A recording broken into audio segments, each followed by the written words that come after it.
sawetara mapan Petrar.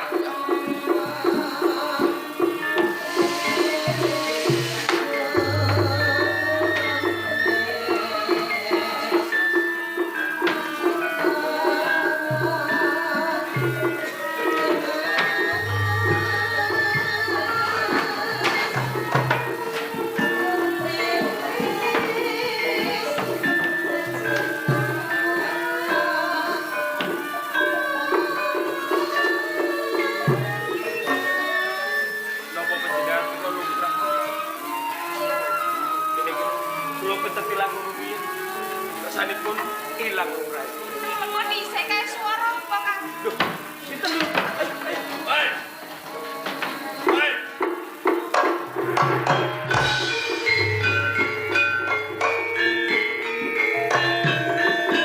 Saklebat ana pawungan tak undang ora nyedak malah umpetan. Hei pawungan. Iki tumenggung Galigajaya. Yen ora metu aja takon dosa tak larang.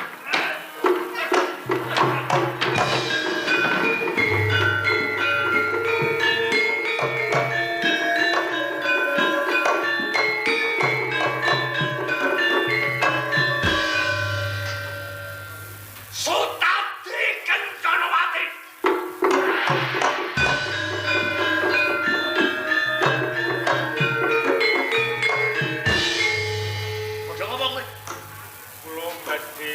Bali wonten ing desa lho. Monggo Kencanawati. Jalaran Durai Kencanawati menika sampun dipun jodohaken kalian kula kalian Ndoro. Sapa sing jodohke? Ndoro Ayu Kuning. Kuning sing jodohke. Kowe gelem? Kula nyepuru. Tok jak minggat saka ing kapenengunan. Kados ngaten. Mergo kowe seneng. Yang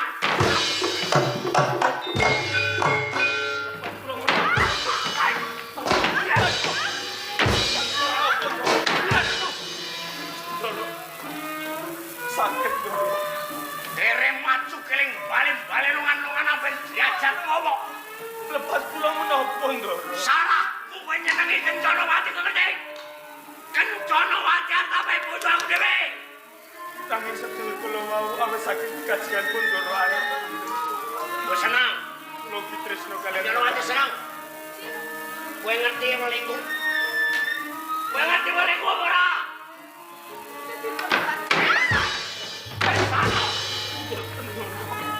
Baik. Ayo. Sakit Ndoro. Derajatmu batur pegaweanmu munggahi badukan jaran. Kowe arep makani Kencanawati apa? Saiki aku perintah. Bisa. Boten sakit Ndoro. Piye? Aduh. Ya, sap.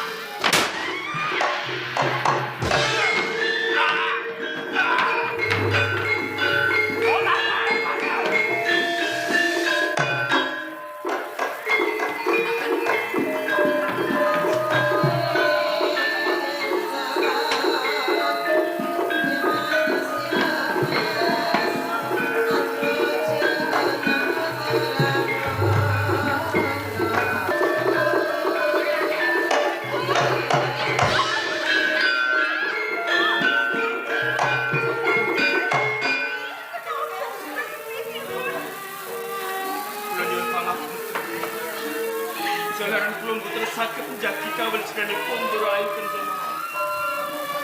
Satemah sedaya kula kajenengan kalian Ndoro Dewi Galigajaya. Pantes kula dipun taman pusaka. Kula nyuwun pangapunten. Kula nyuwun pamit.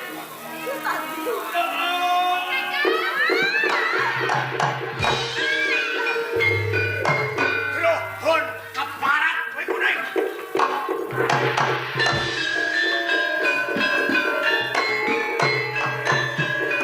Kowe perintah Sutadi nggo minggat Kencanawati. Menika leres. Kowe niat misake aku marang Kencanawati Sariwati lan Batini. Misahke. Yo, Kok sakit bejene? aku seneng anakku dhewe. Lan aku seneng rembug aku. Kang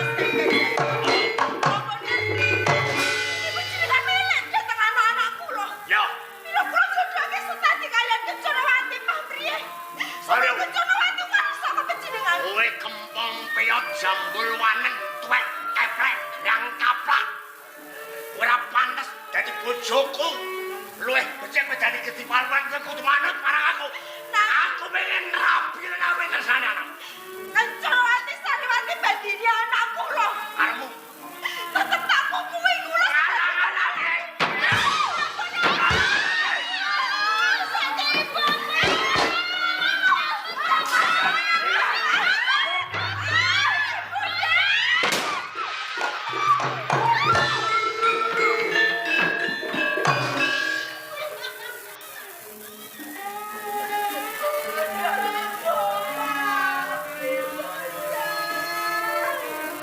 mati yo barang anakmu bodan.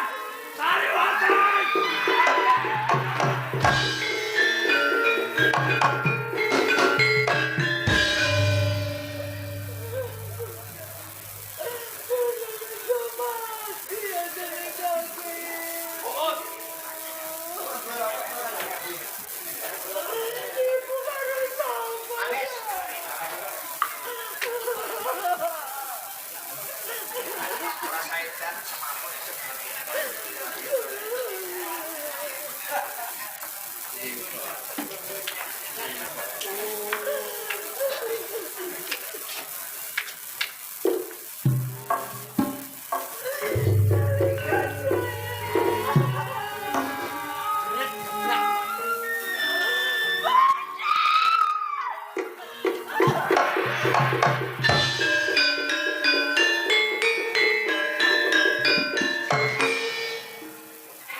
Rondo kuning. Rondo kuning aku sing teko. Coba tangi rondo.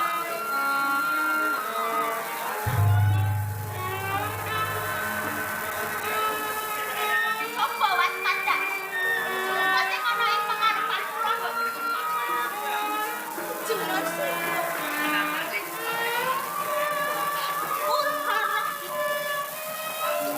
Kanjeng Ratu Kidul.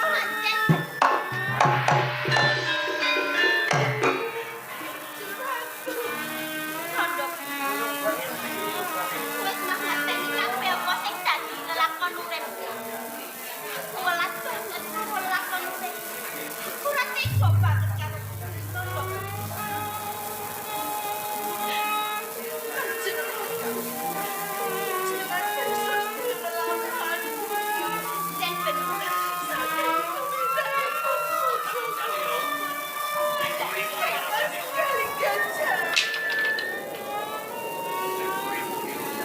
Sing bener Rondo. Yen to kowe gelem tak tulung.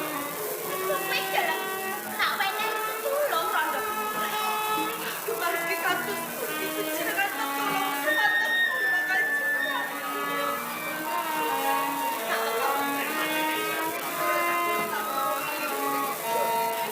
Rondo. Kowe bisa. Bisa ngelehake sasa wirang. Kowe bisa banget. Apa sing dadi lelakone urip? Saka tumindake bojomu kali ganjaran. Kanggo sarana kowe iki Rondo. Iki kang aranku. Rilo Ipak Lodang. Coba tau.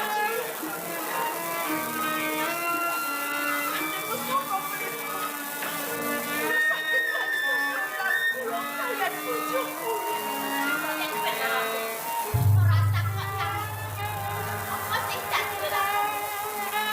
Ora mung cukup nek aku bakal mancing ana ing bola. Aku bakal tetulung sak kowe orang kuwi. Jenengan bakal sajiwon. Yang bener. Ora sadar aku. Tenang iki.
mati. Waduh piye? Wis iki nang wilayah Pakem. Ayo digawa ning gone Pak. Ayo.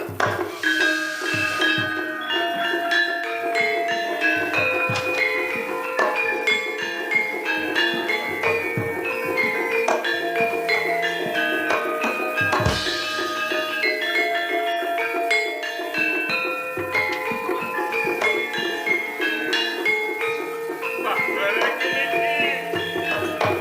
Sing sukane aku, Dor. Lah pripun wong wonten Rajapati teng wewengkon Pakem nggih kula beto mriki. Aning iki lak yo putrane Gusti Tumenggung Galigajaya. Lah kok yang nganti ngerti. Aku ora bakal dipido. Ya ngeten mawon kangge kasuginganipun. Iki jak lebusan jare. Takonane aku.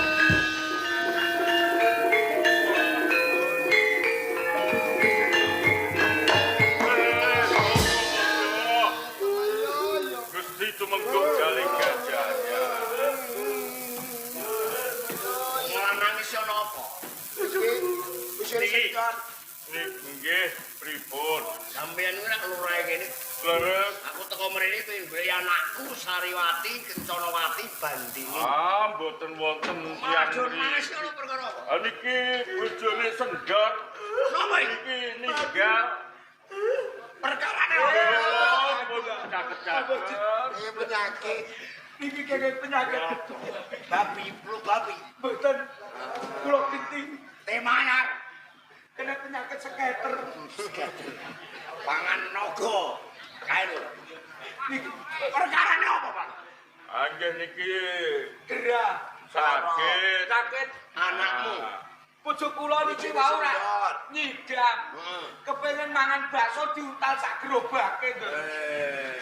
Iki yo ngono. Mati perkara nguntal gerobak. Nggih, wetenge jeblok ampun jenengan delok. Sketer. Nggih, gitu. Iki penyakite iki nular. Nggih, wong mainane kula padha karo mainane ayah. Nah, dadi yo ngene. Pripun? Anu jeneng wong lara kuwi ra mati Nggih. kubur jenenge nular, penyakite nular. Ngentosi niku dulur-dulure. Nek perkara ngenteni iki ra ngene, penyakit perkara ngenteni iki gampang. Nggih, nggih. Bape wong kahanan mung mati kaya Ning pun caket-caket Doro, mengke ketularan sampeyan. Ini perkarane apa? Anggih, Ora nular. Mati ya. Lho.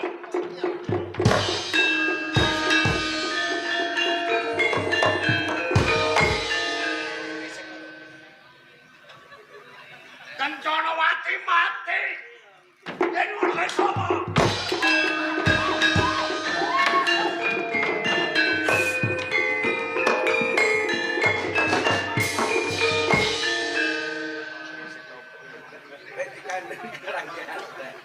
Kok iso ngene iki wong piye kok do mati kabeh iki.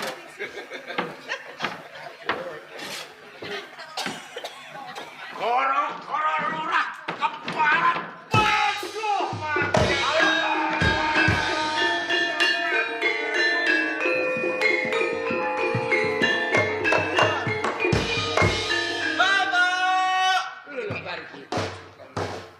Beruan dadi bojo. Kelompok bapak ini. Paham rapat. Rapat sedekah bumi le. Sing turu sama iku. Iki aduh. Pak Ane Sariman. Saya ke bapak kok. Pak Ane nanti Pak. Pak Ane Sariman. Pane malah uyute kok sok. Ngerti bapak iki peti gini kene lho. Iya. Turu kok kon isore apa? Pak rapat sedekah bumi. Kuwi bapak. Iya tak kongkon ngalah gak gelem kok. Wis tuh, kita bapak. Bapak.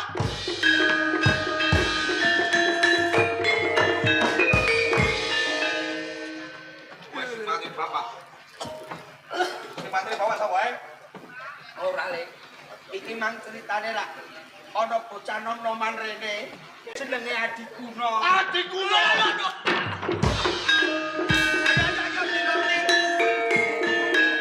Jono aku bakal bisa sita-sita.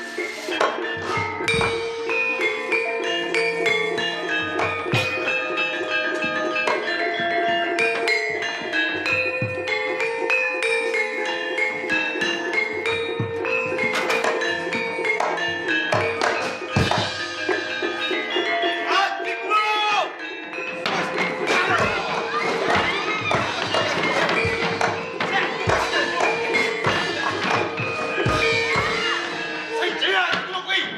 iya iku adiguna bener le. Sing mateni bapak. Alah yo aja, kowe ku mene tak omong iki dicungokno sik. Ku grusak-grusu nek Kapan sampean ngomong? aku yo ape omong kowe roh melayu kok. Yo mergo tekane ora bapak mati. Ngene lho. Man tak omongi yo. Adiguna rono ning teko ning gone pakem. Iku ora mateni bapakmu. Ning dekne iki malah anake kangane bapakmu. Nek ngono Adiguna iki pernah tuwa dulurmu. Ya sik banjur bapak matine Sing mateni bapakmu iku Temenggung Balsem Galiga. Yes. Temenggung Gajah ya. Iya. Bro. Aku jek lapro. Sedulur Yatman. Pancen aku nunut urip nanging aku ora kaijinan bebarengan kelawan Ndoro Ayu Sariwati lan Sariwati karo Bandini. Lah anak itu Temenggung Gajah ya. Lah iya mulane jaluk tulung kelawan Saiki aku. wae. Kowe lan aku barengan balas patine, Bapak. Aku bakal jaluk kelawan.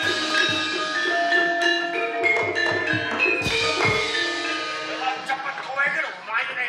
lah kowe rono aku langsung tengok-tengok nggon. Oh, kurang ngajar. Saya saja. Wis sing mateni bapak. Wis apa? Aku lihat man. Anake petinggi. Petinggi Bagem. Oh. Ning kene aku ora trimo. Mergo apa? Mergo patine bapakku saka kowe. Pengen jantur aku. Kaya ngono. Tenan aku.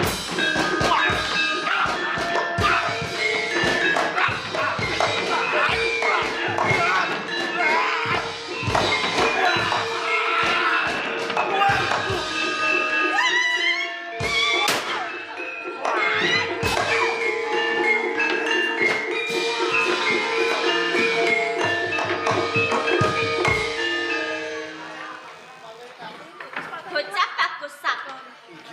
Sopo sing dadi jeneng? Kula Yatman. Riyad. Sing sawiji Kula Adi. lan Riyad. Redene iki dino sing gawe geger ana ing Temenggung kan.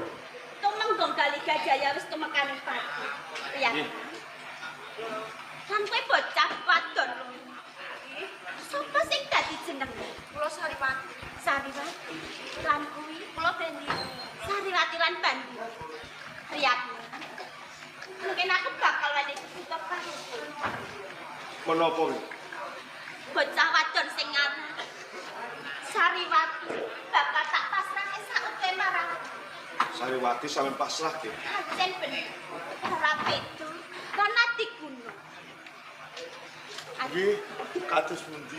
Bandini ning kene bakal tak pasrahke sautuwe karo Oh ngaten. Nggih, namung wis tak dawuh Kanjeng Ratu. yen to kaya ngono. Redene aku wis rampung kabeh pakaryanku. Nek aku bakal jaluk Pak. Kados namung nderekaken. Injeng atos.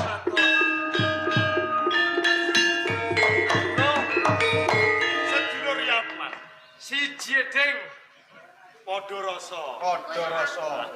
Gedhe karo gedhe, cilik karo cilik. Ndi sing ndul, ndi sing cilik. Ora ono sing cilik. Oh, siji gedhe kabeh.